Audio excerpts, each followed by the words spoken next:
Welcome to The Call, an exclusive conversation hosted by the Chamber's Global Intelligence Desk. We're delighted you are able to join us.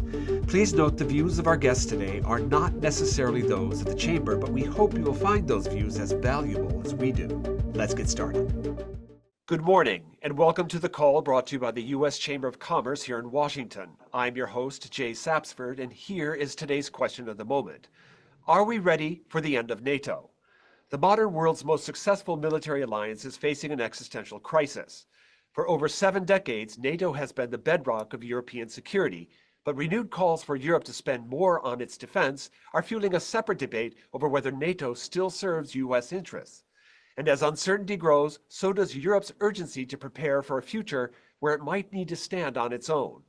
Today's guest argues that Europe is already preparing for a post-NATO era, with profound consequences for transatlantic security, U.S. influence, and the global defense industry.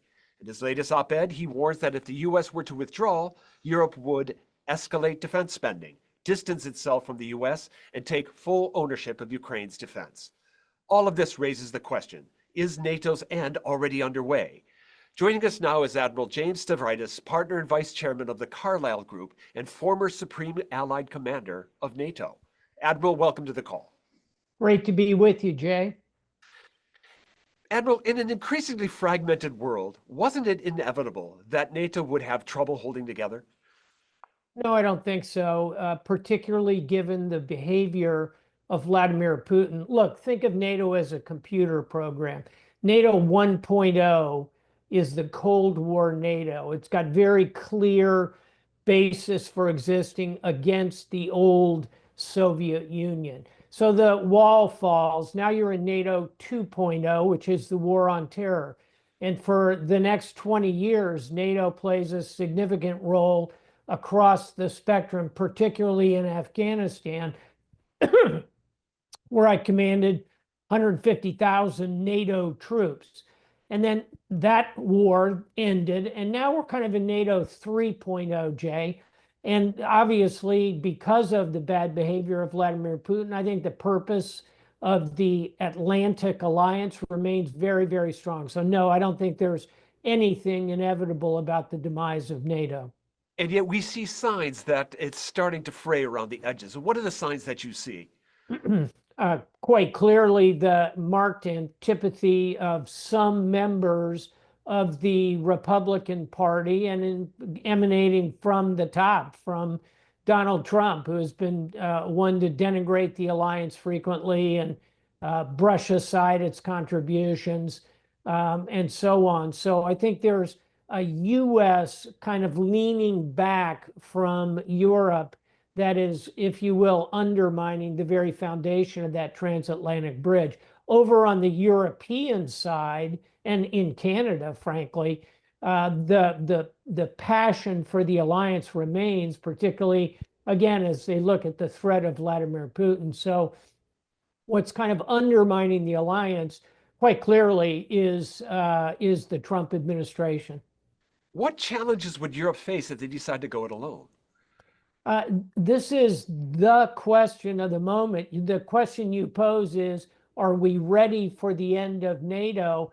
I'd say the answer to that is no, we're not ready, because Europe is not ready to step up and take on the overarching burden of defending itself from Russia. They're not far away from it, but let's kind of do the numbers for a second. The U.S. defense budget is about $900 billion. Russia's defense budget is a fraction of that, maybe $180 billion. Europe's defense budget is quite large. It often surprises listeners to hear collectively the European defense budget is about $400 billion, much larger than Russia, larger even than China. The problem is not capacity, it's will and unity. And if Europe can have an aha moment as the U.S. leans back from the alliance, then I think the capacity is there. They've got to harness the will and the rationalization of assets and the collective security without the United States. I don't think they're quite ready for that, but they're about to be. Can you foresee a world in which Europe no longer is an ally, but is a competitor of some sort? I do. And I think that as investors, we ought to be mindful of how important this transatlantic bridge is, not just in security. You know, the largest trading relationship in the world is not US China, it's not US Canada Mexico. The largest in the world is US European Union, European countries. Again, it's collectively. So it's a huge economic partnership that kind of rests on this bridge of security, and I think also has deep cultural connections.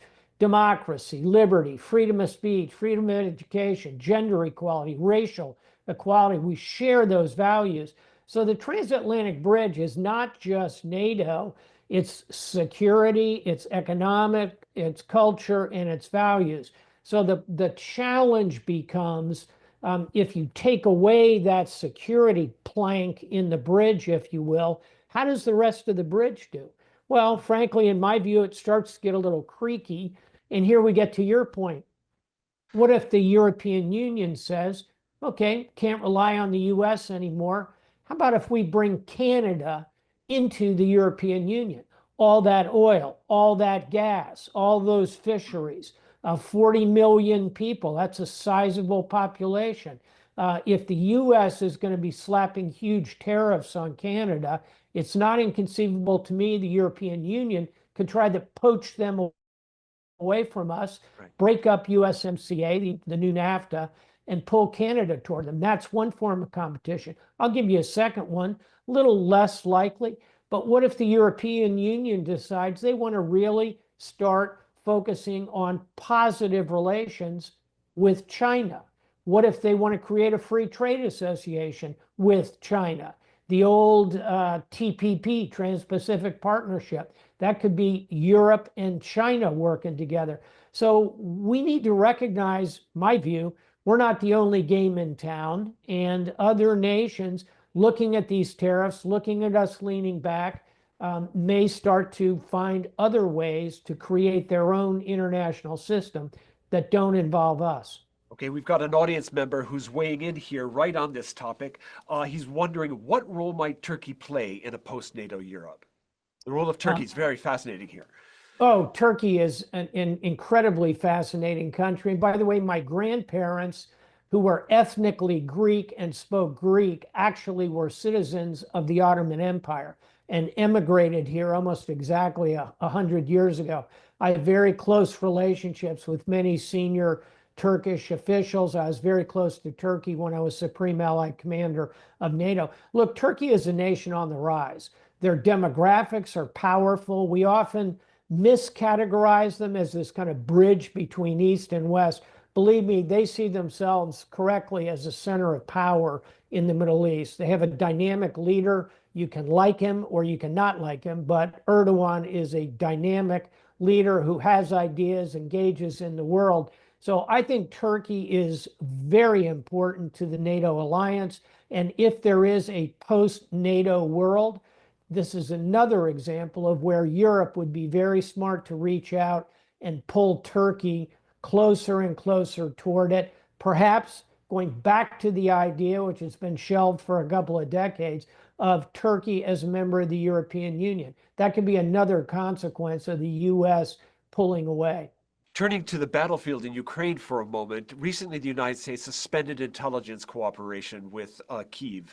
I'm wondering, what did you see on the ground during that period? Was there a notable impact? Absolutely. And it was only for a few days, really less than a week. It followed the very unfortunate meeting in the White House between President Zelensky and President Trump, which ended up as a blow up between both of them. And President Trump asking Zelensky to leave without even serving lunch. That's about as bad as a meeting can go, I think, from a diplomatic perspective, if you don't even get lunch. And so that led to the suspension not only of intelligence, but also military equipment. I think in the short term, the bigger impact on the Ukrainians was the intelligence. Plenty of military hardware over there, more in the pipeline. the intelligence, I'll put it this way. If you think of a boxer in the middle of a boxing match, losing your intelligence at that level is like suddenly putting on a blindfold. You're still punching, but your punches aren't landing anywhere. And believe me, you're taking incoming punches that you didn't see. So even in that brief, I think it was 5 days suspension, and fortunately, the Trump administration changed course and has been moving back toward reopening that. And I think we're in a much better place now.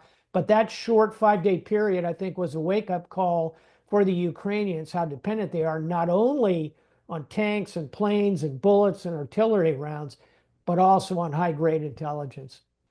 Is revelatory. I'm wondering, Ukraine has become sort of a testing ground for new battlefield technology and is really advanced. Does this signal that, Europe, if it was going to really ramp up defense spending, might be able to do so on the cheap by adopting some of these new technologies that are coming online, whether it's AI or unmanned drones or ships or aerial or even ground, tanks and that sort of thing? Completely agree.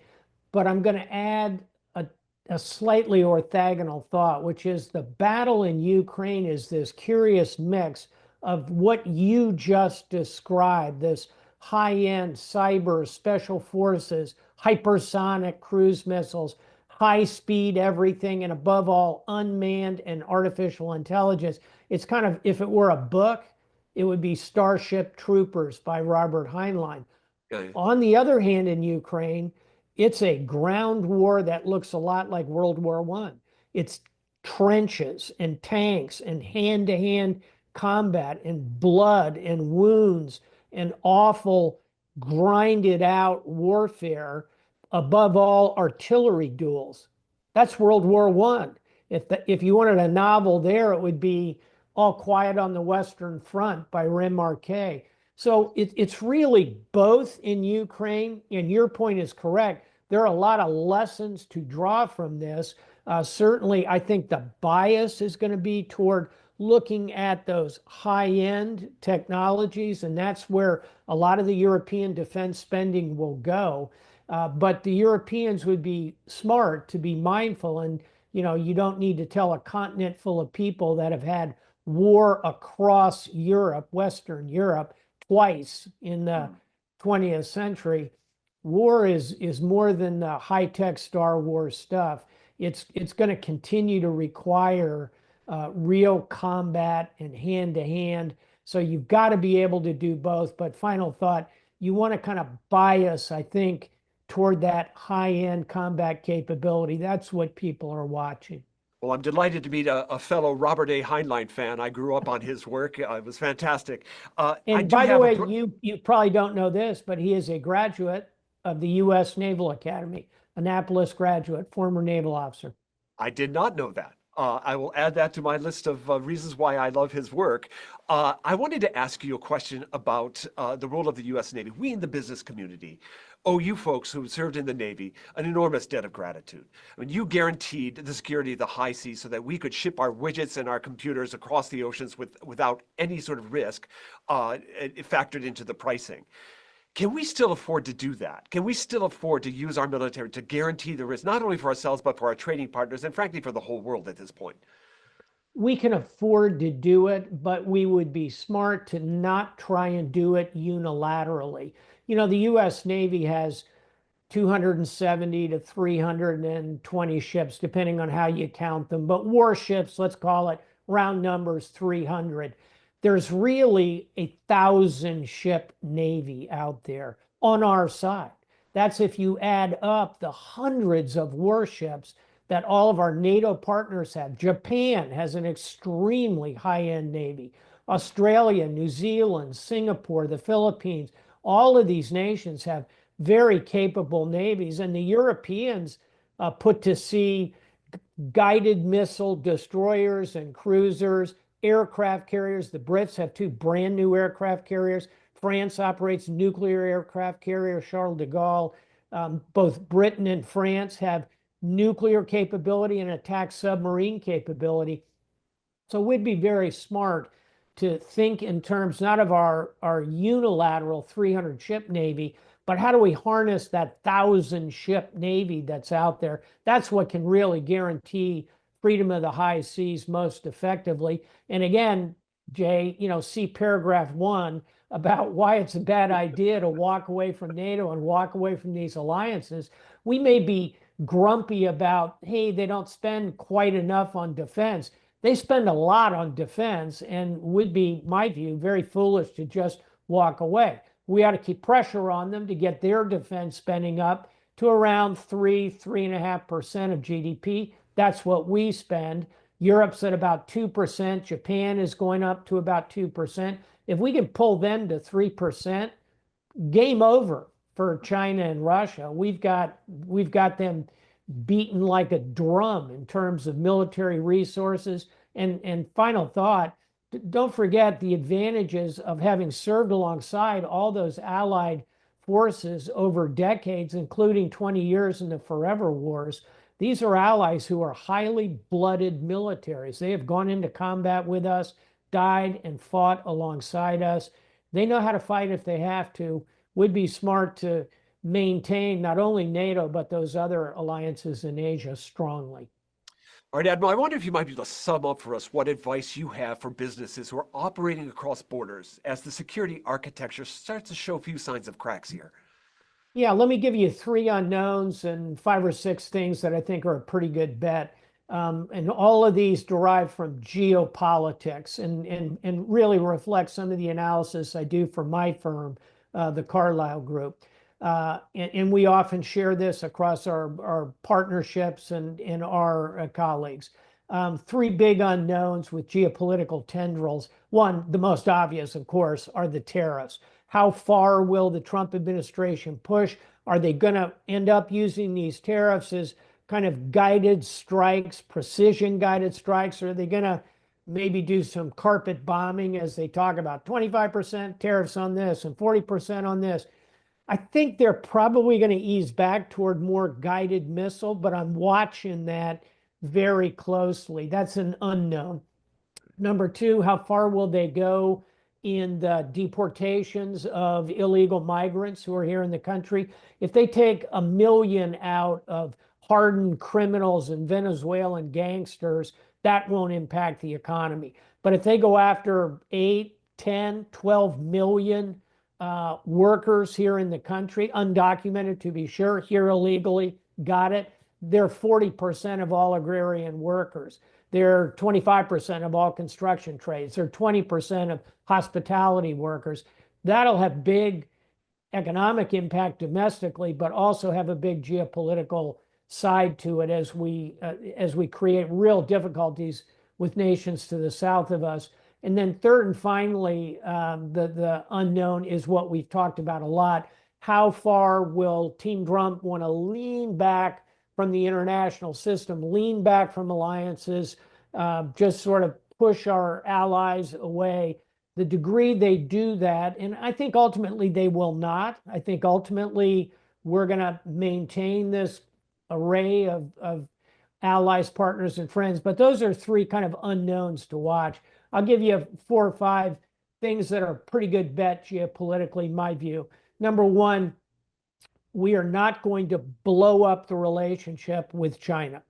We are not going to decouple these economies. It's not going to turn into the Cold War where the US and the Soviet Union essentially had no trade. I don't think that's where we're headed. We're going to certainly have periods of tension and angst and tariffs back and forth, but look for that trade and that overall relationship to maintain, not because the 2 nations are philosophically aligned, they're not, but because it's in the interests of both countries to keep the global economy functioning. A decoupled US-China, that's going to break the global economy pretty quickly. So I don't see that. At Carlyle, we remain long on China. Number 2, staying geopolitical, India. India, very good bet, particularly these days. Strong leader, a lot of connectivity in the global south. That's half the planet, 3.5, 4 billion people. Modi emerging as a leader here. I think very important. India looks like a good bet. Number three, we've talked about it, defense spending, going to continue to go up. And particularly, by the way, in Europe, the European defense stocks are a good bet. In Asia, the Japanese, South Korean defense firms, Australian defense firms, all of them increasing defense spending. I think that's a pretty good bet. Number four, drill, baby, drill. Less regulation, more rewiring of the global energy grid. I think that is going to be a pretty good bet, to say the least. And then finally, no surprise here, but it has big geopolitical tendrils, artificial intelligence, particularly as applied to conflict, as applied to defense, and in particular, the foot race between the United States and China. I'll give you a bonus round, final one. Assuming we get through a ceasefire and a negotiation in Ukraine, reconstruction of Ukraine is going to be big money, big business, big investments. It's not just the minerals. Think about Korea at the end of the Korean War, South Korea, destroyed country. Today, it's the 9th largest economy in the world. Natural resources, unbelievable in Ukraine. Vibrant population. They will have come through a really difficult time. I think that Ukraine reconstruction could be a very good investor bet. So there's three uncertainties, 5, 6 things that I think are pretty certain. It's great being with you, Jay. Our audience has had their morning shot of informational espresso, so we'll leave it there and tackle the day. Admiral James Stavridis, partner and chairman at the Carlyle Group, thank you so much for joining us. My pleasure. Thanks, Jay. And a warm thank you to you, our members, for joining us today. If you want to connect or suggest a topic, reach out to us via the email on the screen or join the conversation on LinkedIn. If you missed an episode, you can see the replay on our website or catch our podcast edition anytime on Apple, Spotify, or wherever you get your podcasts. This has been The Call, brought to you by the Global Intelligence Desk, asking the right questions to navigate uncertain times.